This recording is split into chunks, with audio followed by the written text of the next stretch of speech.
오늘 말씀을 믿음이란 올바른 방향이 필요하다는 제목을 가지고 말씀을 전하도록 하겠습니다. 중국에서 전해지는 이야기가 있습니다. 마차로 여행을 하는 사람이 있었습니다. 도중에 쉬고 있는데 부근에 있는 주민들이 물었습니다. 당신 어디로 가는 길입니까?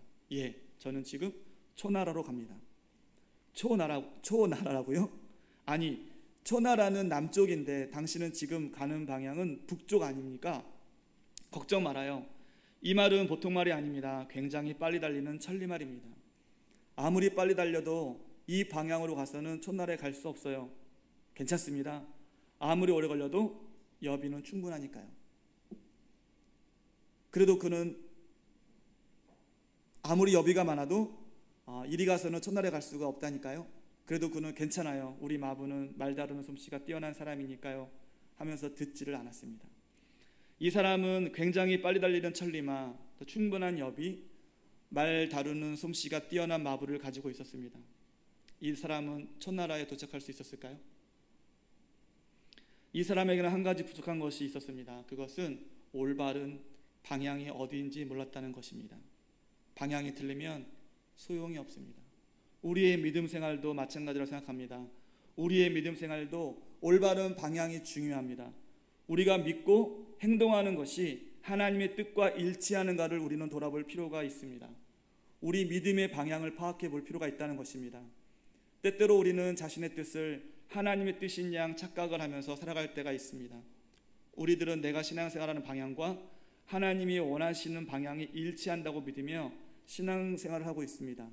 아무리 말이 좋고 빨라도, 여비가 충분해도 방향이 잘못되면 가고자 하는 목적지로 갈 수가 없습니다. 하나님의 방향에 우리가 집중하지 않고 나에게 집중하다 보면 내가 능력이 많고 재능이 많아도 하나님의 계획을 이룰 수가 없습니다. 그런 사람이 오늘 성경에 등장합니다. 바로 요나입니다. 어려서부터 신앙생활 하셨던 분들이라면 요나 이야기를 수도 없이 들었을 것입니다. 이 설교 시간에. 요나는 하나님께 특별한 소명을 부여받은 사람이었잖아요. 그 소명은 큰 성읍 니느웨로 가서 하나님의 말씀을 선포하라는 것이었습니다. 요나서 3장 4절에 보면 40일이 지나면 이 성읍이 무너지리라. 너희는 회개해라. 메소포타미아에서 가장 오래된 도시 중에 하나가 니느웨였습니다. 현재 이라크 티그리스 강변에 위치한 도시입니다. 니느웨는 당시 아수르 제국의 수도였습니다. 이 도시가 얼마나 컸냐면 3일 동안 걸어 다녀야 할 정도라고 성경은 말하고 있습니다. 최근 발굴에 따르면 니느웨는 약 30m 높이의 성벽을 가지고 있었고 그 성벽이 아주 두꺼워서 4대의 전차가 나란히 지나갈 수 있을 정도였다고 합니다. 또한 성벽에는 수백 개의 탑이 있었다고 합니다. 성벽 둘레에는 넓이가 42m, 깊이가 18m의 호수가 있었다고 합니다. 한마디로 정복할 수 없는 난공불락의 도시였습니다. 열왕기하 19장에 보면 히스기야 왕 때 아수르 왕 사네립이 침략을 했던 기록이 나옵니다. 38절에 보면 하나님의 사자가 아수르 군사 18만 5천 명을 죽이신 사건이 나옵니다. 엄청난 대군을 이끌고 이스라엘을 침략한 것입니다. 이 아수르는 약 300년 동안 이스라엘을 괴롭혔고 특별히 BC 722년 북이스라엘을 멸망시킨 나라였습니다. 이스라엘에게 가시와 같은 나라에 가서 멸망당할 것에 대해서 선포를 하고 회개를 촉구하는 메시지를 선포하라는 하나님의 부르심에 요나는 순종했을까요? 요나는 거부합니다. 자신의 민족을 괴롭히는 나라는 구원의 대상이 아니라 멸망의 대상이라는 것이 요나의 생각이었던 것입니다. 요나의 모습 속에서 우리가 발견할 수 있는 교훈이 무엇인지 한번 살펴보도록 하겠습니다. 요나는 자신의 뜻, 자신의 생각에 근거해서 하나님의 부르심에 불순종을 합니다. 불순종이란 하나님의 말씀 곧 하나님이 원하시는 방향에서 반대되는 삶을 살아가는 것을 말합니다. 이런 불순종의 삶을 살았던 요나의 모습에는 몇 가지 특징이 있습니다. 첫 번째, 하나님과 정반대의 방향으로 갔습니다. 지도를 보면 하나님은 이스라엘의 동쪽에 위치한 약 890km 떨어진 니느웨로 가라고 말씀하십니다. 하지만 요나는 반대 방향의 서쪽 끝에 위치한 약 4020km 떨어진 다시스, 지금의 스페인으로 도망가려고 욥바라는 항구 도시로 갑니다. 이유가 무엇이었습니까? 3절에서 이렇게 이야기합니다. 그러나 요나가 여호와의 얼굴을 피하려고, 하나님의 얼굴을 피하려고 도망을 가죠. 하나님의 명령이 자신의 생각에 불합리하다고 요나는 생각했던 것 같습니다. 그래서 그는 하나님의 말씀에 불순종하기로 작정을 한 것입니다. 그래서 하나님의 얼굴을 피하여 도망가기 시작합니다. 그런데 항구 도시인 욥바에 내려갔을 때 마침 자신의 계획대로 다시스로 가는 배를 만나게 됩니다. 마침 완벽한 타이밍인 것처럼 자신의 계획대로 하나하나 이루어지는 듯 보였습니다. 요나의 계획은 성공을 하는 듯 보였습니다. 요나는 속으로 어쩌면 신이나 있을지도 모릅니다. 역시 모든 것이 계획대로 진행되는 것을 보면서 자신의 행동에 정당성을 부여했을 수도 있습니다. 우리의 삶도 요나와 같은 삶을 살 때가 종종 있습니다. 하나님과 동행하지 않아도 일이 술술 풀리고, 말씀을 읽지 않고 기도를 하지 않아도 일이 잘 되고, 영적인 삶을 살지 않아도 자신의 삶에 아무런 문제가 없는 것처럼 느끼면서 살아갈 때가 종종 있습니다. 하나님을 꼭 인과 응보의 하나님인 것처럼 생각하고 하나님이 벌을 내리시지 않으니까 괜찮다고 생각을 하면서 자신의 생각대로 생활할 때가 종종 있습니다. 하나님이 원하시는 삶과 정반대의 삶을 살아가면서도 아무런 거리낌이 없는 삶을 살아가는 많은 크리스찬들을 우리는 보게 되어집니다. 모든 운동 경기에서 승리하려면 타이밍과 방향성이 잘 맞아야 합니다. 야구 경기에서 홈런이나 안타를 쳐서 점수를 내려 할 때 타이밍을 놓쳐서는 곤란합니다. 타이밍을 놓치면 헛스윙을 하며 삼진을 당하고 맙니다. 타이밍이 맞아도 방향이 맞지 않으면 파울볼이 되고 맙니다. 타이밍과 방향이 정확하게 맞을 때 점수를 내고 승리를 거둘 수가 있습니다. 인생의 경주장에서도 마찬가지입니다. 하나님의 부르심에는 타이밍이 있습니다. 바로 그 타이밍에 맞춰서 순종하는 삶을 살아가야 합니다. 하나님의 타이밍을 맞추지 못하면 결코 승리할 수 없습니다. 이렇듯 타이밍을 맞추는 것은 물론 방향성이 분명해야 합니다. 삶의 목적이 바른 방향으로 세워져야 합니다. 바로 하나님의 뜻에 순종하는 삶을 말합니다. 하지만 요나는 하나님의 부르심의 타이밍도 올바른 방향성에도 불순종하게 됩니다. 그리고 마치 모든 것이 술술 잘 풀리는 것처럼 행동을 합니다.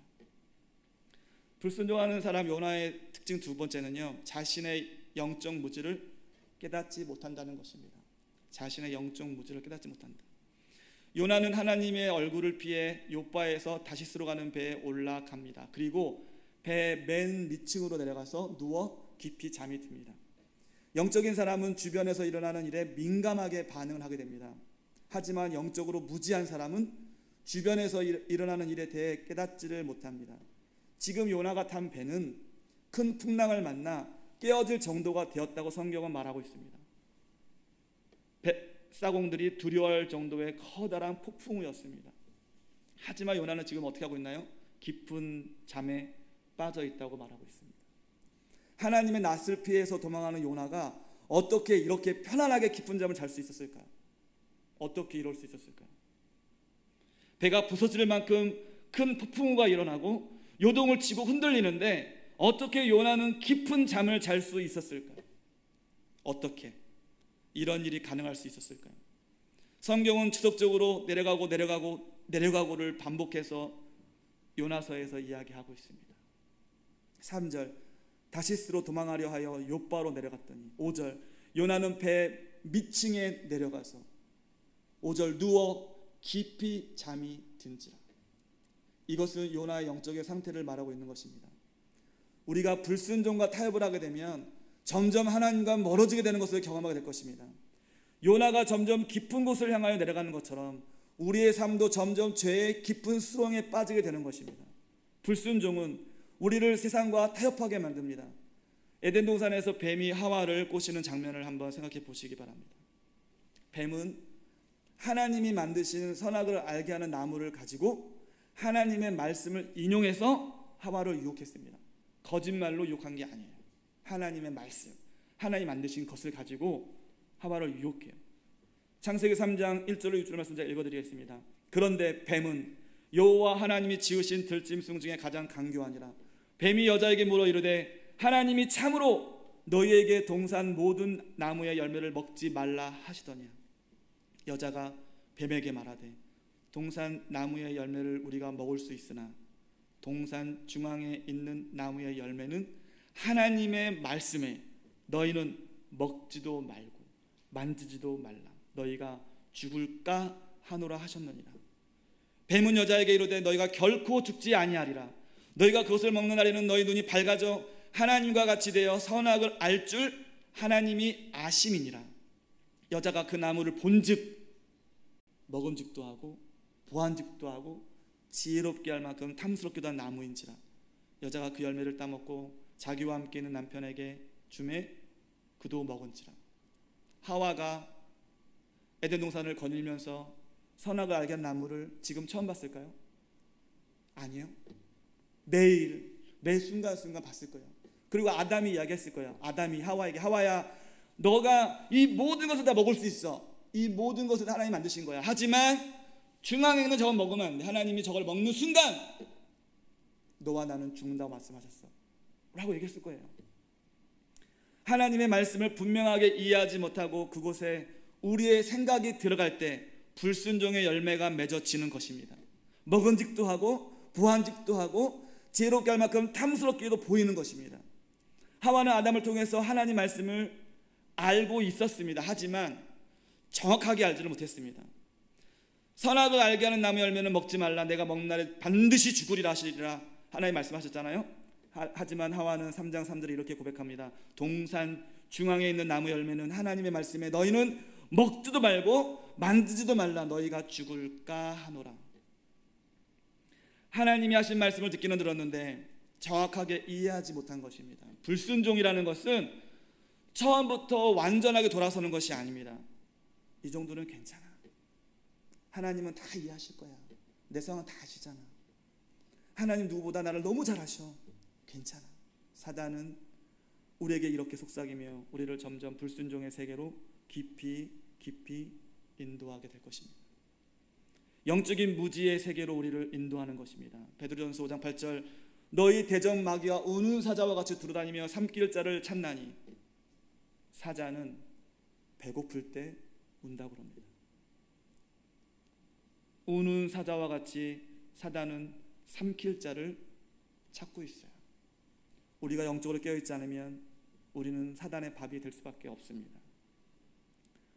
영적인 깊은 잠에 우리가 취해 있다면 혹시 요나처럼 우리가 깊이 하나님의 낯을 피해서 하나님을 떠나서 혹시 우리가 깊이 영적인 잠에 취했다면 이제는 우리가 깨어났으면 합니다. 불순종하는 사람의 특징 세 번째는 자신에게 처한 위기 앞에서 회개하는 척 한다는 것입니다. 회개하는 척. 요나서 2장은 요나의 회개의 기도가 나옵니다. 요나서 2장에 요나의 회개의 기도가 나옵니다. 요나는 큰 폭풍우를 보면서 자신의 행동이 잘못된 것을 깨닫게 됩니다. 그리고 자신 때문에 아무 죄도 없이 배에 탄 사람들이 죽게 될 것에 대해서 생각을 합니다. 그리고 자신만 죽으면 아무런 문제가 없을 것이라고 생각을 하고 자신을 바다에 던지라고 말하죠. 불순종의 대가로 자신이 죽으면 된다라고 요나는 생각을 한 듯합니다. 하지만 하나님은 큰 물고기를 준비해 주셨습니다.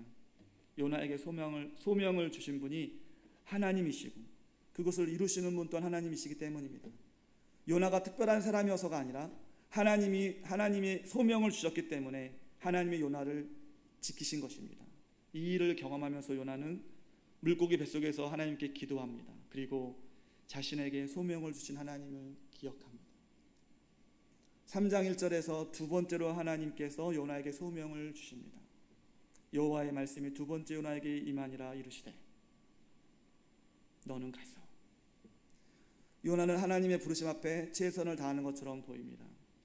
예전에 성경을 읽었을 때, 이 요나서를 읽었을 때 요나가 3일 동안 돌아다녀야 할 정도로 큰 도시인 니느웨를 하루 동안 열심히 다니면서 하나님의 말씀을 선포했다고 저는 생각했어요. 하지만 말씀을 준비하면서 말씀을 읽으면 읽을수록 다른 부분이 보이기 시작했습니다. 3일 동안 다녀야 할 정도의 큰 도시인 이 성읍에 성경은 하루 동안 다니며라고 표현하고 있습니다. 하루 동안 다니며. 앞에 미사구가 없어요. 열심히 뛰어다녔다. 땀을 흘리며 열심히 뛰어다녔다. 놀랍도록 뛰어다녔다. 이런 말이 없어요. 요나가 과연 최선을 다했을까? 정말 땀을 뻘뻘 흘리면서 당신들이 하나님 믿지 않으면 하나님의 심판이 이 땅에 내릴 것입니다라고 선포하면서, 믿든지 안 믿든지 간에 선포하면서 이야기했을까요? 저는 아닌 것 같다고 생각합니다. 어떤 근거에서 이렇게 생각했냐면 3장 5절부터 요나의 외침을 듣고 니느웨 사람들의 반응이 나옵니다. 사람이나 짐승이나 소떼나 양떼나 아무것도 입이 되지 말지니 곧 먹지도 말 것이요 물도 마시지 말 것이며 사람이든지 짐승이든지 다 굵은 베옷을 입을 것이요. 회개를 선포해요. 심지어 짐승까지도 아무것도 먹지 말라고. 하나님이 우리를 긍휼히 여겨주셔서 우리를 살릴 수 있도록 우리가 회개합시다. 니느웨 왕은 요나의 하는 말을 듣지 못했어요. 그 소문을 들었어요. 소문을 듣고 나서 지금 명령을 내린 거예요.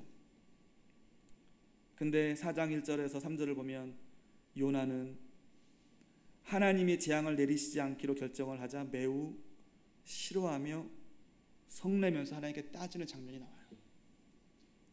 요나가 매우 싫어하고 성내며 여호와께 기도하여 이르되 여호와여 내가 고국에 있을 때 이러하겠다고 말씀하지 아니하였나이까? 그러므로 내가 빨리 다시스로 도망하였사오니 주께서는 은혜로우시며 자비로우시며 노하기를 더디하시며 인애가 크시사 뜻을 돌이켜 재앙을 내리지 아니하시는 하나님이신 줄 내가 알았음이니이다. 여호와 영원컨대 이제 내 생명을 거두어 가소서.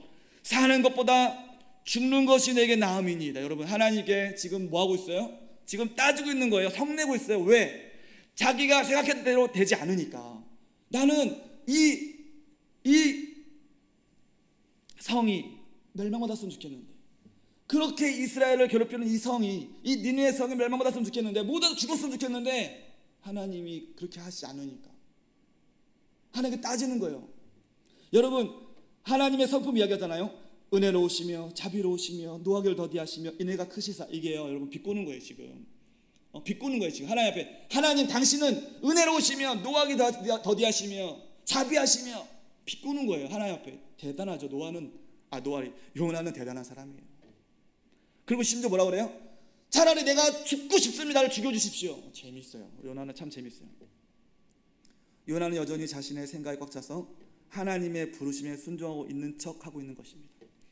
하나님의 성품을 정확하게 알고 있는 것처럼 말하지만 실상은 약간 비꼬는 듯한 말투로 말을 하고 있는 것입니다. 그리고 심지어는 사는 것보다 죽는 것이 더 낫다고 이야기합니다. 그만큼 느느웨 백성을 향한 원망이 담겨져 있는 것입니다. 저들은 죽어 마땅한 민족이라는 생각이 깔려 있는 것입니다. 자신을 부르신 하나님의 부르심과는 전혀 상관이 없는 자신의 생각에 꽉 차서 요나는 불순종합니다.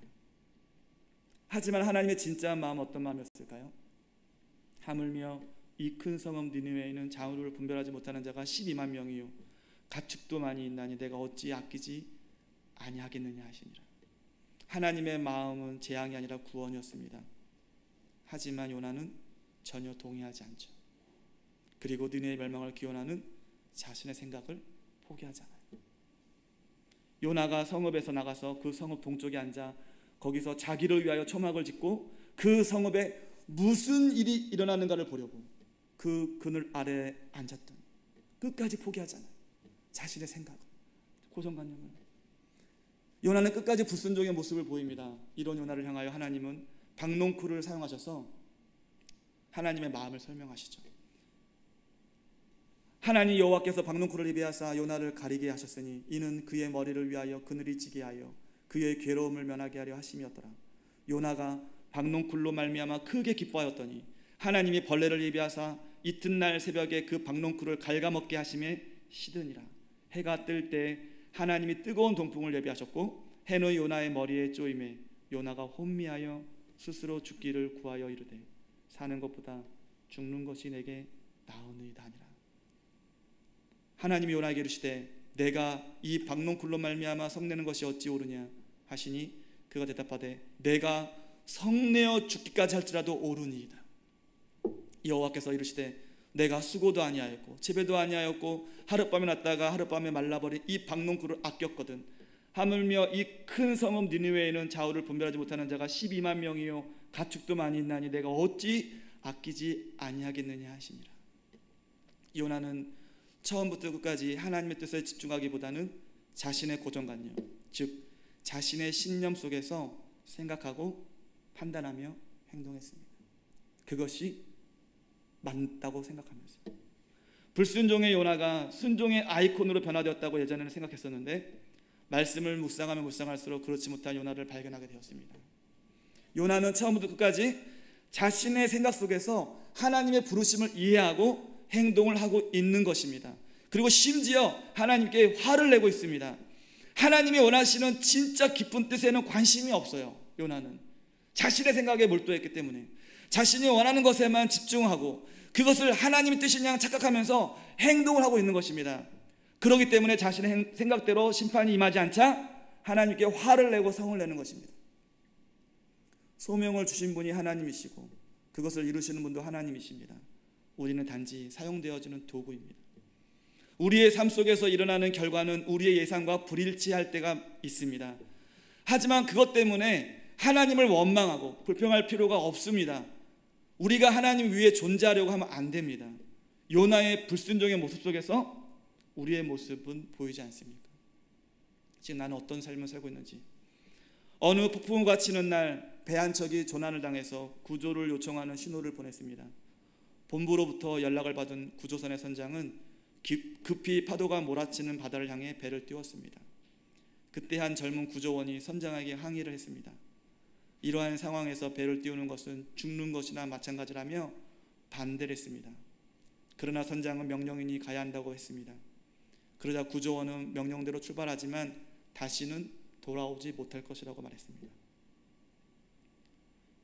선장은 그 선언을 보면서 이 사람아, 우리는 돌아오라는 명령을 받은 것이 아니야. 단지 가라는 명령을 받은 것뿐일세 라고 말했다고 합니다. 사순절 기간을 보내면서 우리는 어떤 삶을 살아가야 할까요? 주님은 우리를 어떤 부르심으로 우리를 부르셨을까요? 요나의 불순종의 삶을 묵상하면서 우리의 믿음을 돌아보는 한 주간이 되기를 간절히 기도합니다.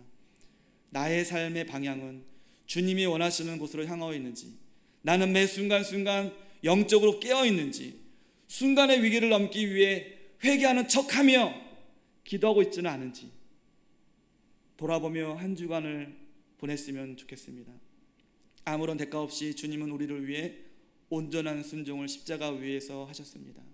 순종의 본을 보이신 주님을 묵상하며 하나님의 말씀에 순종하며 살아가는 한 주간이 되기를 기도합니다. 우리 함께 찬양하며 기도하겠습니다.